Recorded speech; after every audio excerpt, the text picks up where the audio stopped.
Frères et sœurs et amis, bonjour. Que la grâce et la paix de Jésus-Christ soient avec chacun, soient avec chacune de vous.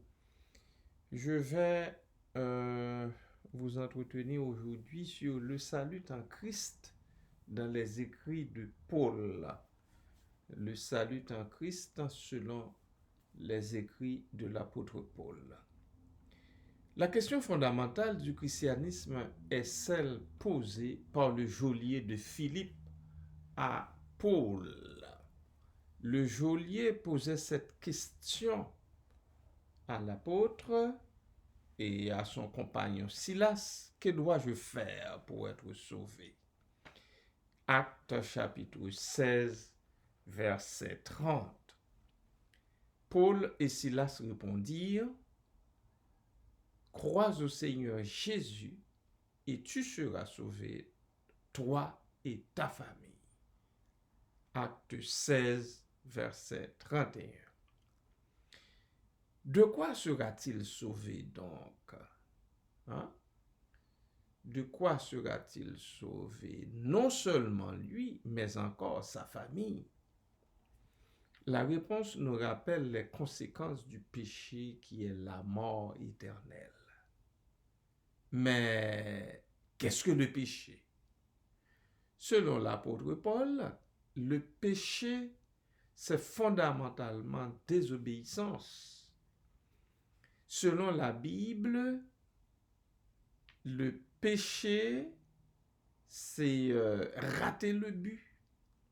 Ici, il s'agit de la désobéissance au commandement de Dieu. Ce commandement interdisant à Adam, l'homme générique, de prendre du fruit de l'arbre de la connaissance du bien et du mal et d'en manger. Ayant fait fi de l'interdit de Dieu, Adam a mangé du fruit de cet arbre. Par ce fait, il introduit le péché dans le monde et la mort s'ensuit. Tous les humains, hommes et femmes, sont enfermés dans le péché d'Adam. L'apôtre écrit-il donc aux Romains, nous sommes à Romains chapitre 5 au verset 12, c'est pourquoi, comme par un seul homme, le péché est entré dans le monde, et par le péché la mort, et qu'ainsi la mort s'est étendue sur tous les hommes, parce que tous ont péché. En Romains 3, 23, déjà, l'apôtre a tiré cette conclusion. Car tous ont péché et ils sont privés de la gloire de Dieu. Romains 3, 23. Le péché est donc universel. Puisqu'il en est ainsi, qu'on cesse de dire le péché concerne Adam et Ève seulement, sous prétexte que nous n'étions pas là et que nous n'aurions rien à y voir. Cela nous concerne, mes amis, cela nous concerne jusqu'à l'os. Point n'est besoin de s'excuser. Cela dit, que signifie le péché? Qu'est faire le vocable péché? Péché signifie d'abord manquer le but. Péché signifie encore s'écouter au lieu d'écouter la voix de Dieu. Et je dirais même faire fi de la voix de Dieu pour s'écouter soi-même. Péché, c'est escalader le mur qui sépare le bien et le mal. Péché, c'est se fermer les oreilles pour ne pas entendre la voix de Dieu. Ainsi, l'humain rompt l'intimité établie dès l'abord par le Créateur et se prive de la gloire de son Dieu. Le péché a le pouvoir de tuer, bien-aimé. Le salaire du péché, c'est la mort, Romains 6, 23. Le péché tue la bonté. La beauté l'amour humain et les relations humaines, la connaissance et le sens des responsabilités. Le péché enlaidit les gens et les précipite au plus vite dans le gouffre. Les textes bibliques tels que car tous ont péché, ils sont privés de la gloire de Dieu.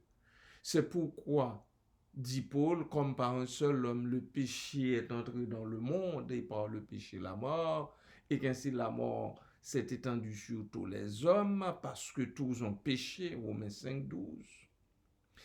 Ainsi donc, comme par une seule offense, la condamnation a atteint tous les hommes, de même par un seul acte de justice, la justification qui donne la vie éternelle s'étend à tous les hommes, car comme par la désobéissance d'un seul homme, beaucoup ont été rendus pécheurs, de même par l'obéissance d'un seul, beaucoup seront rendus justes.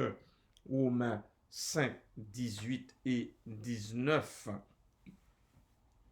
Ces textes constituent des déclarations qui soulèvent de sérieuses interrogations. Par exemple, comment et pourquoi un bébé, un enfant, peut-il être responsable d'un péché au travers d'Adam? Le péché est-il héréditaire? Le péché est-il biologique? Autant de questions qu'on se pose aujourd'hui encore, autant de questions qui restent demeurent, je dirais sans réponse. Quant à l'apôtre, il répondrait que pour appréhender ce phénomène, il faut connaître le concept juif de solidarité. Selon ce principe, le juif n'était jamais seul. Il appartenait à une tribu, à une nation et à un peuple. Ses actes et décisions affectent toute sa communauté. La défaite d'Israël devant Haï, par exemple, suite à l'offense d'un seul homme, Akan, c'est ça là. Après avoir pris ce qui était dévoué par interdit, cet homme fut jugé par tout le peuple Israël et mis à mort avec toute sa famille. Il a été lapidé et mis à mort avec toute sa famille qui n'avait rien à voir dans son acte de désobéissance, de vol et de cachette. Vous lirez cette histoire dans le livre de Josué, chapitre 7e. Je vous demande d'aller prendre connaissance de cette histoire parce que c'est une histoire qui concerne tous les humains. En l'occurrence, vous et moi.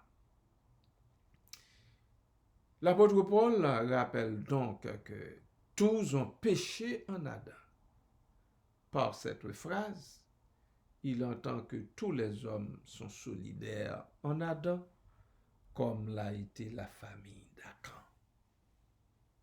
Oui, bien-aimés de Dieu, nous sommes solidaires les uns aux autres. Nous sommes solidaires les uns aux autres. Nous le sommes en Adam et nous le resterons en Adam jusqu'à ce que Christ, jusqu'à l'avènement du Seigneur, jusqu'à ce que Christ vienne enlever son Église, sortir son Église du monde, de ce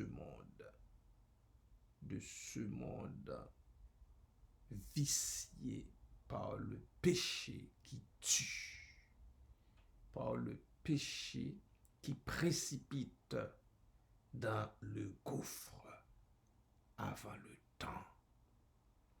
Que donc vous réfléchissiez là-dessus, si tel ne fut pas encore le cas, et que vous preniez votre vie en main, parce que ici-bas,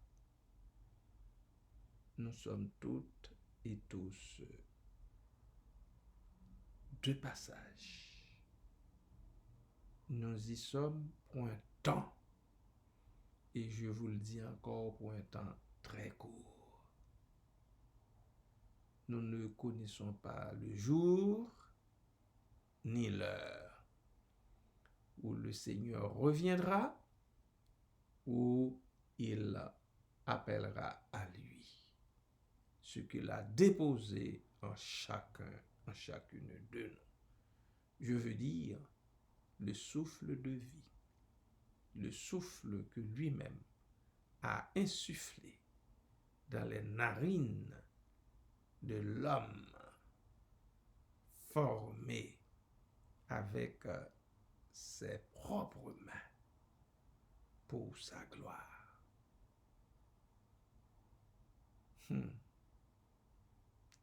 Qu'il vous soit en aide. Amen.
Seigneur éternel, Dieu trois fois saint, nous voici devant toi au début de cette semaine.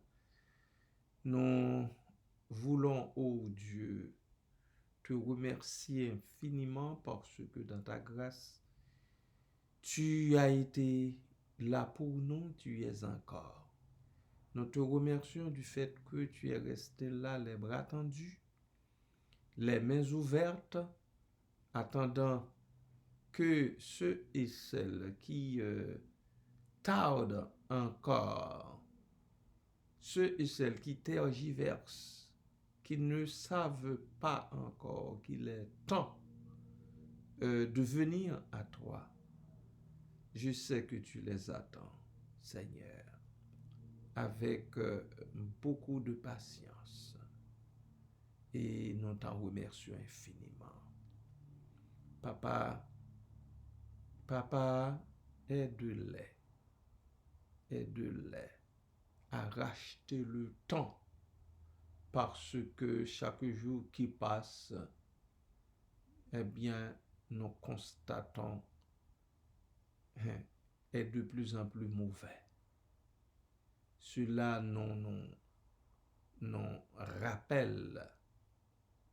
rappelle les divers prescrits bibliques que tu as préconisés pour que, ô Dieu, nul ne soit surpris. Alors, Papa, accorde ta grâce aux humains, accorde ta grâce aux hommes et aux femmes que nous sommes, accorde ta grâce à la société, Seigneur, que nous formons afin que les gens, les sceptiques, Seigneur, cessent de se poser des questions pour venir à toi, pour accepter par la foi le salut qui est offert en Jésus-Christ ton Fils. Fais cette grâce, cette miséricorde à ceux et celles qui se contentent d'observer à distance ce que les chrétiens et chrétiennes sont en train de faire. Aide-les, Seigneur, à cesser de critiquer pour venir faire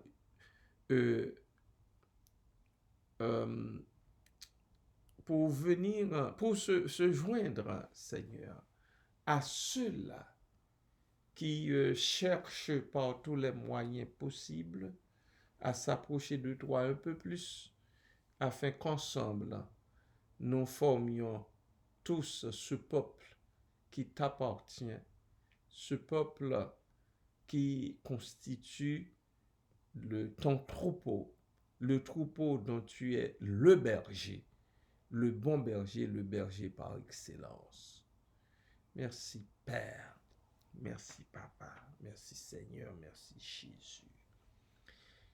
Papa, je te prie aujourd'hui pour les bien-aimés mal pris, les bien-aimés, les gens, les hommes, les femmes et même les enfants qui sont obligés par la force des choses de fuir leur pays d'origine pour aller ailleurs chercher un mieux-être ou encore tout simplement pour avoir la vie sauve d'un système, pour avoir la vie sauve d'un État, Seigneur, qui ne reconnaissent pas, ô Dieu, leur importance, qui n'accordent pas de l'importance à leur vie. Papa, sois avec ces bien-aimés-là qui sont à la recherche de quelque chose d'autre ou bien qui veulent tout simplement se mettre à l'abri, Seigneur, de beaucoup d'atrocités dans leur pays d'origine. Fais grâce, fais miséricorde, ô Dieu. Merci, Père. Ils sont nombreux qui sont obligés de partir Ils sont nombreux, Seigneur, qui rendus dans des pays étrangers, Papa, ils sont nombreux à faire n'importe quoi pour leur survie. Papa, fais leur grâce, fais leur miséricorde. Interviens, nous t'en supplions dans le nom de Christ. Fais-leur cette grâce. Papa, je me souviens de mon frère Isaac, de ma sœur Nathalie, Seigneur, et de leurs enfants. Merci parce que tu les as dirigés, Seigneur, dans ce pays enfin, où nous trouvons une terre d'accueil depuis des décennies. Nous te remercions parce que les gens qui étaient là avant nous, depuis des centaines d'années avant nous, continuent d'ouvrir leurs bras pour recevoir ceux et celles qui se présentent chez eux demandant asile. Merci Père. Merci pour ça, Papa. Merci Seigneur. Je sais que au départ, eh bien, la vie ne sera pas facile.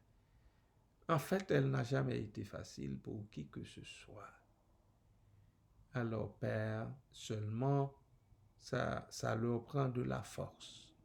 Ça leur prend de l'énergie nécessaire pour faire face aux difficultés qui se seront présentées devant eux dans les jours qui viennent. Fais cette grâce à Isaac, Seigneur. Soutiens-le dans ta grâce comme père de famille. Papa, ceinture ma sœur Nathalie. Et oh Dieu, donne-lui de la force qu'il faut pour élever leurs 3 enfants. Merci Père, merci Seigneur, merci Jésus. Fais ça pour tous les autres bien-aimés. Les autres bien-aimés, Seigneur, que j'ignore, mais qui seraient dans la même situation, qui sont en train de vivre, oh Dieu, le même problème, les mêmes difficultés, le même début, le même recommencement. Merci Papa, merci Père, merci Seigneur. Les jeunes qui s'activent pour terminer leur année scolaire sont devant toi aussi. Merci Père pour l'intelligence que tu leur donnes de tenir bon jusqu'ici. Merci Seigneur pour la force que tu leur donnes aussi de pouvoir préparer les prochains examens. Merci Papa. Merci pour les parents que tu soutiens dans le combat de tous les jours afin de pouvoir répondre aux besoins, aux attentes de leurs enfants et de leurs jeunes gens. Merci Père. Béni soit ton nom, ô Dieu, loué soit ton nom, exalté soit ton saint nom, au siècle des siècles. Amen.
l'Éternel te bénisse, l'Éternel te bénisse et te garde, fasse lever la lumière de sa face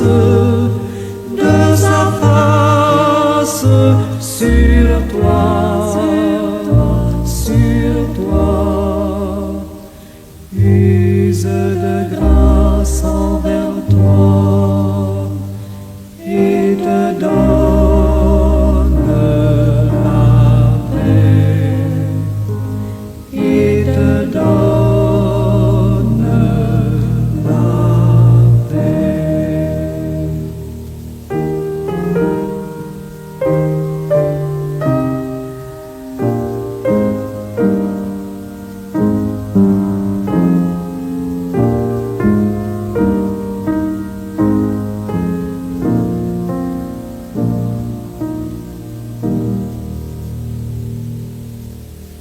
L'Éternel te bénisse, l'Éternel te bénisse et te garde, fasse lever la